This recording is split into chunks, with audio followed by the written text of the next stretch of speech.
मतलब हम किसी भी रो या किसी भी कॉलम के रेस्पेक्ट में निकाल सकते हैं। कोई भी रो को उसके कोफैक्टर से मल्टीप्लाई करके ऐड करेंगे तो आपको डिटरमिनेंट मिलेगा। जैसे मैं सेकंड कॉलम के रेस्पेक्ट में निकालना चाहता हूं, तो ये आएगा A12 C12, A22 C22 और A32 C32। ये इसका डिटरमिनेंट आएगा A32 C32। आया समझ में? बोलिए, ये समझ में आया क्या पीयूष, कनिष्क? ये समझ में आ गया क्या? Yes sir. भाई डिटरमिनेंट का मतलब है किसी भी रो या कॉलम के रेस्पेक्ट में। मेरे को फर्स्ट रो के रेस्पेक्ट में करना है तो फर्स्ट रो के एलिमेंट को उसके कोफैक्टर से मल्टीप्लाई कर दो। थर्ड रो के रेस्पेक्ट में करना है तो थर्ड रो के एलिमेंट को उसके कोफैक्टर से मल्टीप्लाई कर दो। तो यदि हम इस तरह से निकालेंगे तो हमें उसका डिटरमिनेंट मिलेगा। सर सेकंड वाले में 21 आएगा ना, A21 C21। हाँ वो गलत नहीं, किसमें? सेकंड A11 के नीचे। सेकंड कॉलम में निकाल रहा हूँ बेटा। अच्छा सेकंड कॉलम में।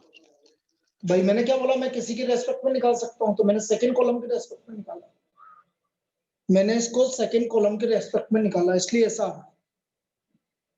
आया समझ? Yes sir.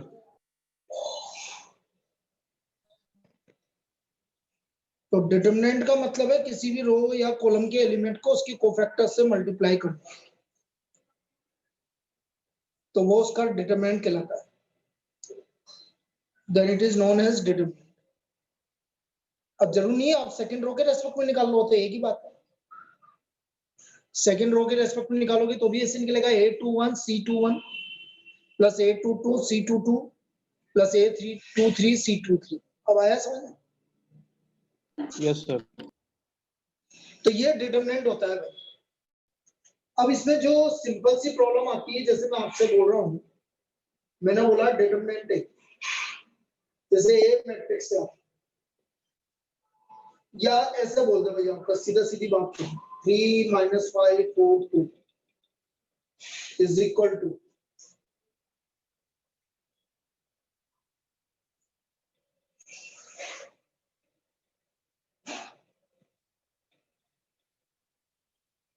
x - 5 4x। तो बताओ x की वैल्यू क्या क्या है? यहां से हमें x का वैल्यू क्या क्या मिल रहा है? बोलो कनिष्क, तू बोल। सर -5 और 2। क्या बेटा? सर 3 और 2। गलत। अब ये चीजें मैंने तेरे को समझानी है, इसलिए मैंने ये दिया। डिटरमिनेंट में कभी भी वैल्यू कंपेयर नहीं होती, डिटरमिनेंट सोल्व होता है, डिटरमिनेंट कंपेयर नहीं करते। जीरो नहीं। अब इसमें क्या करेंगे, आप इसको ओपन करोगे तो ये आ गया 6 + 20 x² + 20। तो x² की वैल्यू किसके इक्वल आ गई? तो x की सो x इज इक्वल टू ±√6। अब समझ में आया? Yes sir. तो कभी भी जब डिटरमिनेंट की बात करते हैं तो बेटा डिटरमिनेंट कभी भी कंपेयर नहीं होता, मैट्रिक्स कंपेयर होता है, डिटरमिनेंट कंपेयर नहीं होता कभी। तो यदि हम डिटरमिनेंट की बात करेंगे तो डिटरमिनेंट आपका इस तरह से है। क्लियर है? Yes sir. सबको क्लियर है? Yes sir.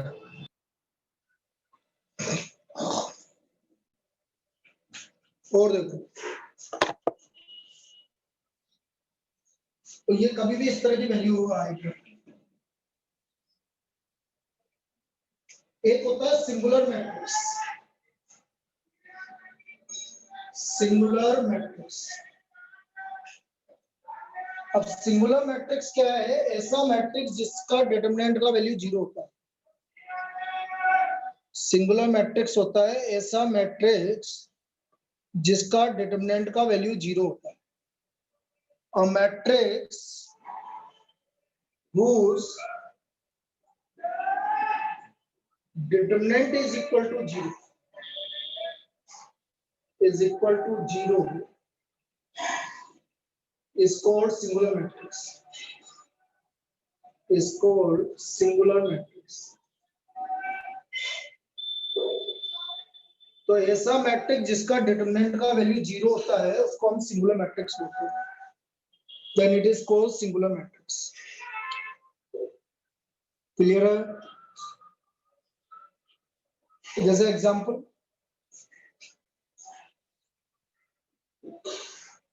find the value of x for which the matrix A equal to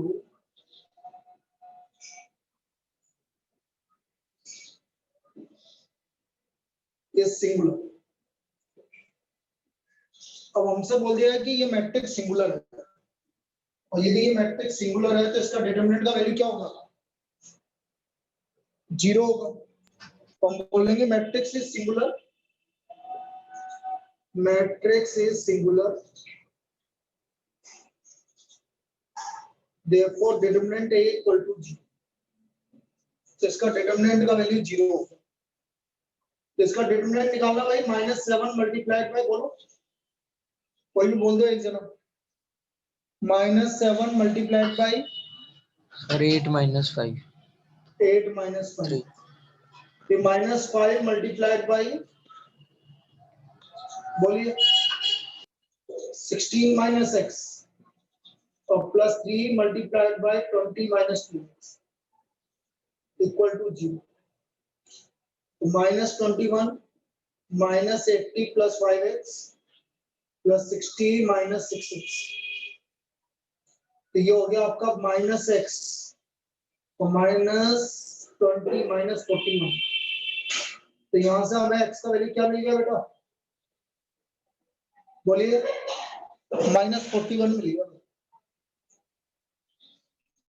x का वैल्यू -41 मिल गया. आया समझ में? Yes sir. तो कोई भी मैट्रिक्स सिंगुलर कब होगी? जब उसके डिटरमिनेंट का वैल्यू 0 होगा. जब हमारे उसका डिटरमिनेंट का वैल्यू 0 होगा तब मैट्रिक्स सिंगुलर होगा. क्लियर?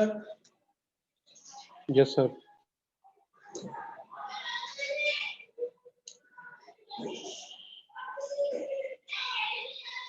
चलिए और देखो. तो ये तो वही मैट्रिक्स का था. ये आपकी एक्सरसाइज डिटरमिनेंट था. एक्सरसाइज यदि एनसीईआरटी की एक्सरसाइज करोगे तो 4.1 आराम से होगी, कोई दिक्कत नहीं. उसमें यही है बस सिंगुलर मैट्रिक्स. सॉरी. अब आता है आपका एप्लीकेशन ऑफ डिटरमिनेंट. ये लास्ट टॉपिक है बेटा और ये टॉपिक कंप्लीट हो. Application of determinant. आपका डिटरमिनेंट कंप्लीट. अब ये डिटरमिनेंट कंप्लीट हो गया तो ये वाली क्लास अभी 2 दिन के लिए हटा दे. अब तो हटा देंगे ये वाली क्लास 2 दिन के लिए. भाई नया क्या चालू करेंगे अभी? हैं? हाँ सर. हाँ सर. सर दिवाली बाद भी तो एक ही हो जाएगी ना? हाँ 2. हाँ मतलब एक कम हो जाएगी ना? हाँ एक कम हो जाएगी. 3 तो ज्यादा हो जाती है. ठीक है ये वाला चैप्टर का इंतजार कर रहे थे. अब 2 क्लास चलेगी फिर आपकी 11 से 12 और 1 से. अब देखो एप्लीकेशन ऑफ डिटरमिनेंट. यदि मैं एप्लीकेशन ऑफ डिटरमिनेंट की बात कर रहा हूं तो पहला एप्लीकेशन है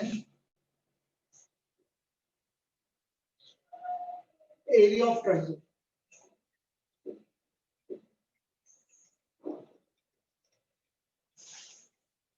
यदि आपको एरिया ऑफ ट्रायंगल की बात कर रहे हैं तो कैसे the area of triangle with vertices 5x1 y1 x2 y2 and x3 y3 is given by determinant is given by area equal to half x1 y1 1 x2 y2 1 or x3 y3 1. This is the area square unit. ये इस determinant से आप इसका area निकालोगे. Half determinant of x1 y1 1, x2 y2 1, x3 y3 1. This is the area of triangle with vertices x1 y1, x2 y2 and x3 y3. आया? Yes sir. Clear? अब कैसे निकालेंगे? जैसे मैं आपको कोई भी प्रॉब्लम देता हूं, find the area of triangle,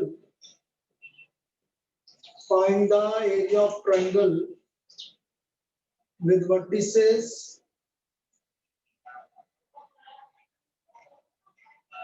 3, -4, 5, 3 and 7, -2. अब मुझे इसका एरिया ऑफ ट्राइंगल निकालना है जिसके वर्टिसेस ये है। तो एरिया इक्वल टू, देखना, हाफ 3 -4 1, 5 3 1, 7 -2 1। अब ओपन कर लो, half 3 multiplied by 3 plus 2 plus 4 multiplied by 5 minus 7 और -10 -20। बस एरिया नेगेटिव नहीं आएगा, यदि नेगेटिव आ रहा होगा तो पॉजिटिव कर देना। 5 into 3 15 -8 -31। तो ये कितना आ रहा है? -39 + 15 कितना आ रहा है बेटा? -39 + 15 कितना हुआ?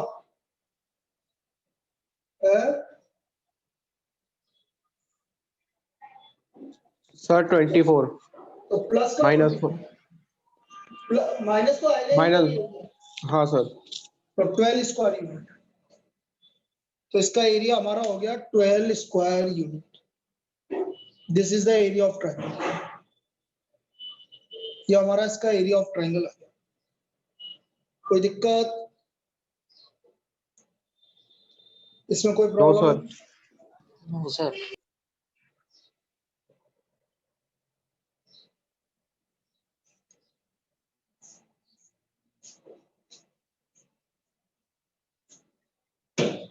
और देखो, तो ये तो पहला है। अभी मैं और प्रॉब्लम कराऊंगा, पहले मैं सारी प्रॉपर्टी बता दूंगा। सेकेंड प्रॉपर्टी है हमारा collinearity of 3 points। collinearity of 3 points if the points x1 y1, x2 y2 and x3 y3 are collinear, then area of triangle, then आप triangle का area मत बोलो, डायरेक्ट बोलो x1 y1 1, x2 y2 1, x3 y3 1 equal to 0। यदि points collinear है तो आपका इसका डिटरमिनेंट का वैल्यू 0 होगा। If the points are collinear, then the value of determinant will be equal to 0। तो इनके डिटरमिनेंट का वैल्यू 0 होगा। एग्जाम्पल, जैसे find the value of k for which the points 3, 5, -5, 4 and 6, 2, 6, k are collinear। आपसे बोल दिया कि पॉइंट्स कोलिनियर है। The points are collinear। अब यदि पॉइंट्स कोलिनियर है, points 3, 5, -5, 4 and 6, k are collinear। So therefore determinant 3, 5, 1 -5, 4, 1 6, k 1 equal to 0। ये आ गया 3, 4 k -5 -6 और +-5 k -24। ये आ गया 12 - 3k +25 +30 -5 k -24 equal to 0। ये आ गया हमारा -8 k, इधर लिख रहा हूं 21 31 43 तो k का वैल्यू आ गया बेटा 43/8। आया समझ में? तो यदि पॉइंट्स कोलिनियर हैं तो आपको इस तरह से डिटरमिनेंट का वैल्यू 0 करना पड़ेगा, तो आपको k का वैल्यू मिल जाएगा। क्लियर? बोलिए क्लियर? Yes sir.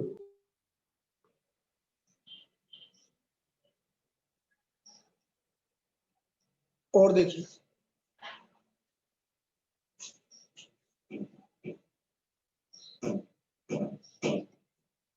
तीसरा है आपका equation of line.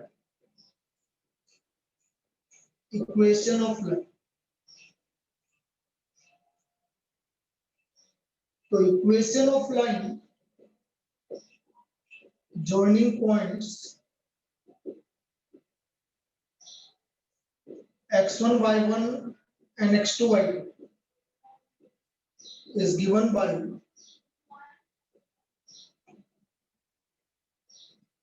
x y1 x1 y1 1 or x2 y2 equal to 0. x y1 x1 y1 1 and x2 y2 1 equal to 0. This is the equation of line. यदि line दो point से पास हो रहा है तो उसकी इक्वेशन हम इस तरह से निकालेंगे।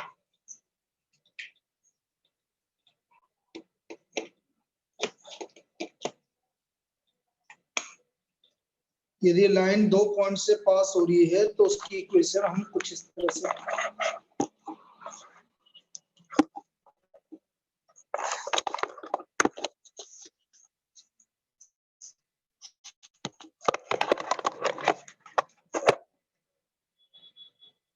अब देखिएगा find the equation of line. जैसे हमें इक्वेशन ऑफ लाइन निकालनी है,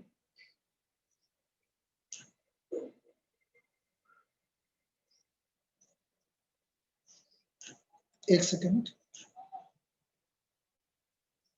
find the equation of line through points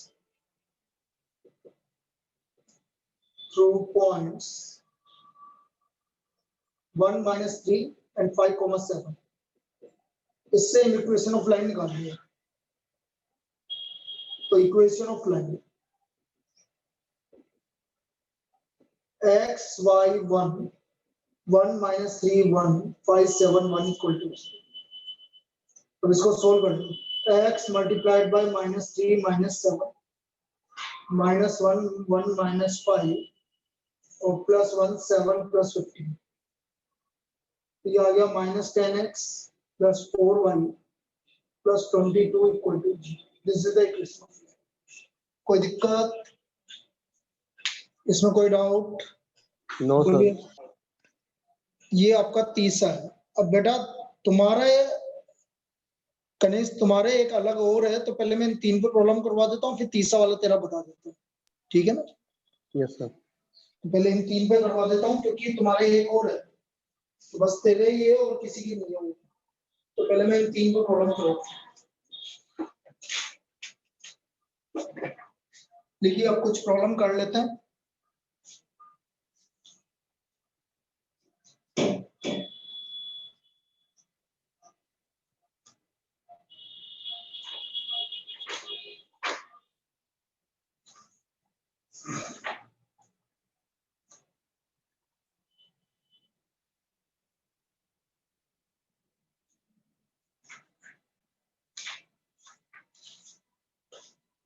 first problem,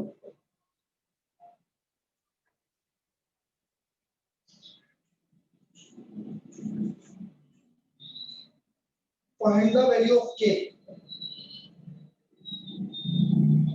Find the value of k if the area of triangle, if the area of triangle with vertices -2, 0, 0, 4 and 0, k is 4 square unit। अब हमें k का value निकालना है जिसके लिए इसका area 4 square unit है।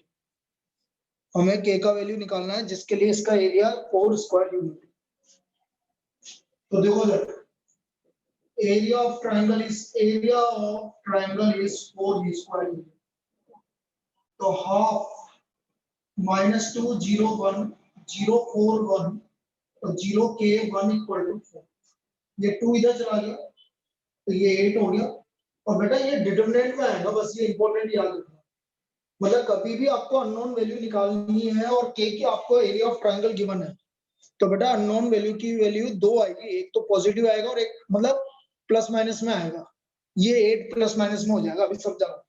-2 4 -2 ये तो 0 है, छोड़ दो, +1 0 तो इक्वल टू 4। ये आ गया -8 + 2k = 4 8।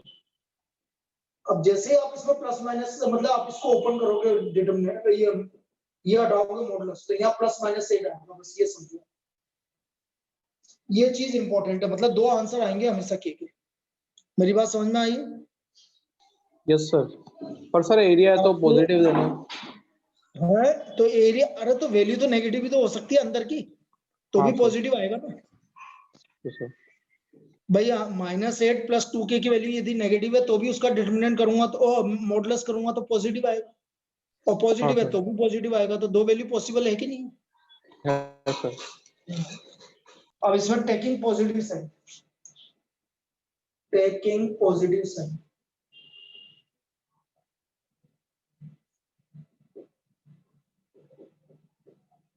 तो 2k = 16, k का वैल्यू 8 आ गया, रख के देख लो 16 - 8 8 का 8 क्या है?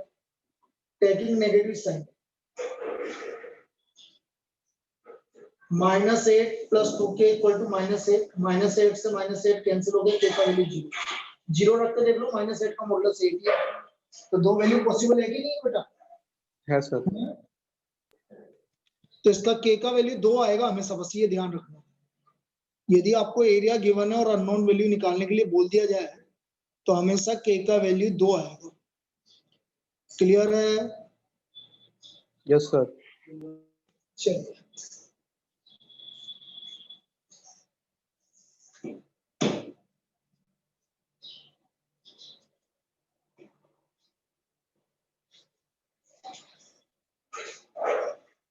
Next,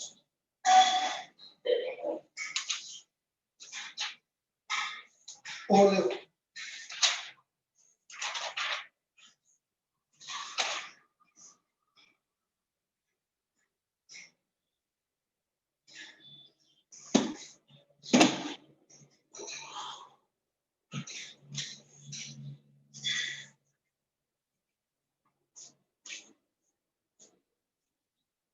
find the equation of line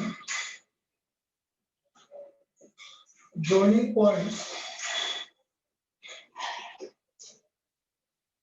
A13 and B00 using determinants and find k if b k, 0 is a point such that area of triangle is 3 square units. Area of triangle is 3 square units.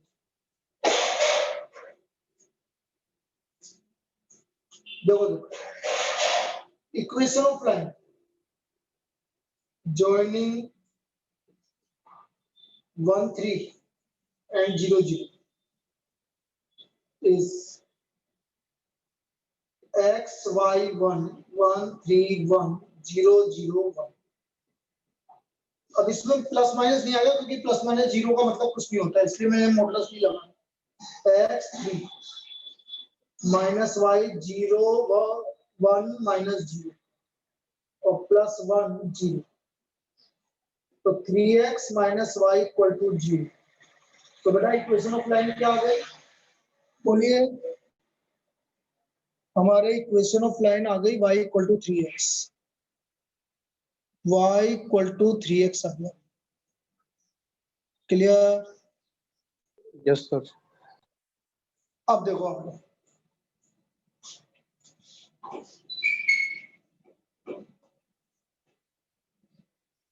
अब आगे क्या करना है, y equal to 3x आ गया था। अब वहां आगे बोल रहा है area of triangle ABD, A है आपके पास 1,3, area of triangle ABD is equal to 3 square unit. A है आपका 1,3, बी है 0,0 और डी है k,0। तो हाफ 1,3,1,0,0,1 k0 equal to 3 more 1,3,1,0। Sir आप म्यूट हो गए।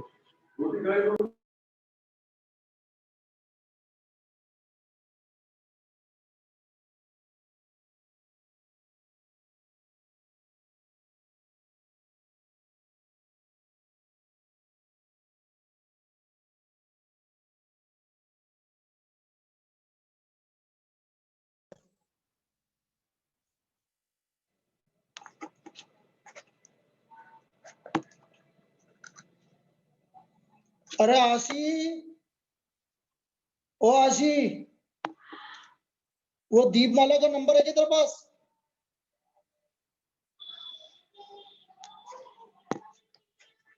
अरे है, अभी फोन आया था मेरे पास। कुछ नहीं, 1 सेकंड बेटा रुकना, रहने दो, कोई दिक्कत नहीं।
तो ये बात थी भाई, इसमें इसमें इस तरह से निकलेगा। इसमें कोई दिक्कत है आप किसी को?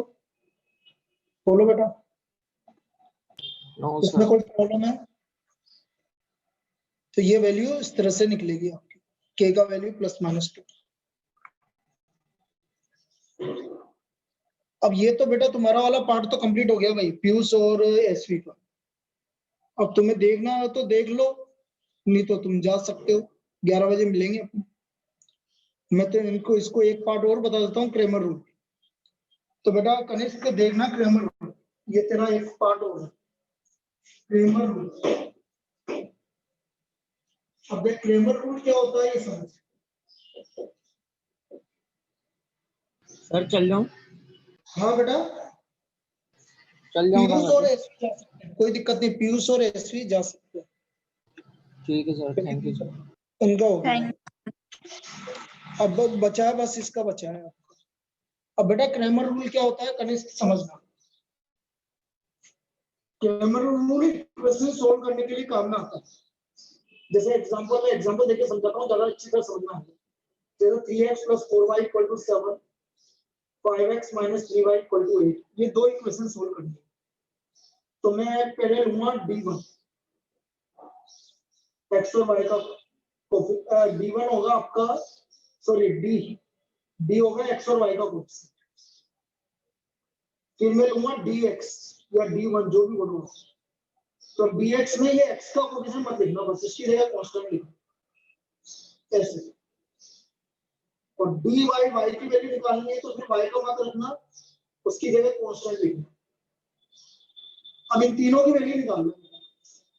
-9 -20 -29 -21 -32 -53 और 24 -35, ये हो गया -11। x का वैल्यू होगा dx अपॉन d और y का वैल्यू होगा dy अपॉन d। तो x का वैल्यू आ गया हमारा -53 अपॉन -29। तो बेटा x का वैल्यू 53/29 आ गया और y का वैल्यू आ गया -11/-29, 11/20। आया समझ में बेटा? Yes sir. ये आपकी एक्स वाई की वैल्यू आ गई, आप रख के देख लीजिए, सेटिस्फाई करेगा 100%। मैं चेक करके भी बताता हूँ। 53 इंटू 3 159 और प्लस 44, 159 प्लस 44 हो गया 203 डिवाइड बाय 29। अब ये 7 टाइम जा रहा है, बिल्कुल सही।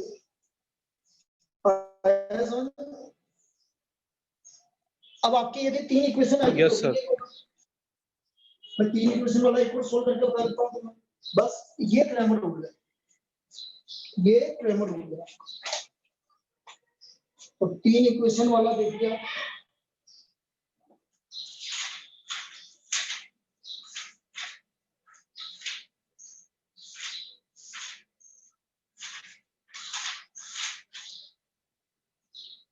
जैसे x minus y plus 2z equal to 7, 3x plus 4y minus 5z equal to -5 और 2x minus y plus 3z equal to 12। इसका वैल्यू निकालना है।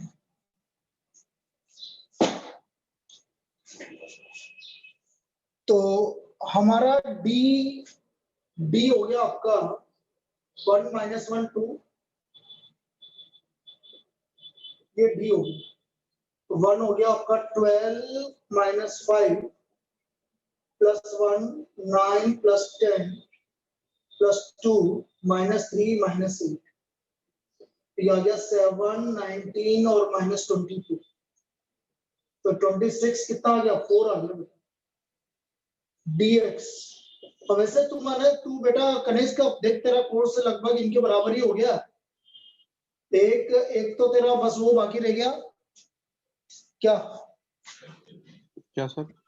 एक एरिया बाउंडेड अभी तेरा बाकी है, बीच में इनका जो हो गया, और एक तेरा इनवर्स ट्रिग्नोमेट्री बाकी, बाकी सारा हो गया तेरा, मतलब इनके बराबर पहुंचा दिया मैंने तेरे को। Yes sir. हाँ, मतलब देख ला मैंने, तू मतलब कितना भी लेट हुआ लेकिन अपन ने एक्स्ट्रा क्लास लेके सब सोल्व करवा दिया। अब तेरे को कॉन्फिडेंस आया है कि नहीं आया अभी भी, कि अभी भी वही हालत है, तू डर रहा था? नहीं सर, अब थोड़ा कॉन्फिडेंस है। थोड़ा नहीं, बहुत सारा लाना है बेटा अपन को। Yes sir. 7 12 plus 5 12 minus 5 plus 1 minus 15 plus 60 और plus 2 5 minus 48। तो 7 into 7 49 plus 45 और minus 86। तो यह हो गया 94 minus 6 8 आ गया। क्लियर है? इसी तरह मैं अब देखो x की वैल्यू मैं निकालूं तो dx अपॉन d, तो x की वैल्यू कितनी आ गई? 8/2। इसी तरह dy भी निकाल लेगा बेटा, समझ में आया dy कैसे निकालेंगे? हाँ सर, dy/d। dy में क्या होगा? 1 3 2, बस इसकी जगह कांस्टेंट आ जाएगा। हाँ सर। और इसको सोल्व कर देगा। अब जैसे ये आ गया 1 minus 15 plus 60 minus 7 9 plus 10 और plus 2 36 plus 10, तो ये आ गया 45 133 तो 4692 तो 137 4 आ गया भाई, तो y की वैल्यू 1 आ गई dy upon D. Clear? Yes sir. इस तरह z की वैल्यू आ जाएगी। ठीक है, ये पहला रूल है, बस आगे कुछ भी नहीं है, बस ये था आपका। तो ये आपका जो अपना डिटरमिनेंट वाला पार्ट था वो कंप्लीट हो गया अब आपका। ठीक है, हाँ सर। चलिए अब 11 बजे मिलते हैं। अब कल से सिर्फ 11 बजे वाली क्लास होगी ना बेटा? हाँ एक सर। फीका हो जाए तो कर देना बेटा प्लीज। हाँ है सर, मैं बेटा? बोल देता हूँ। हाँ हाँ कर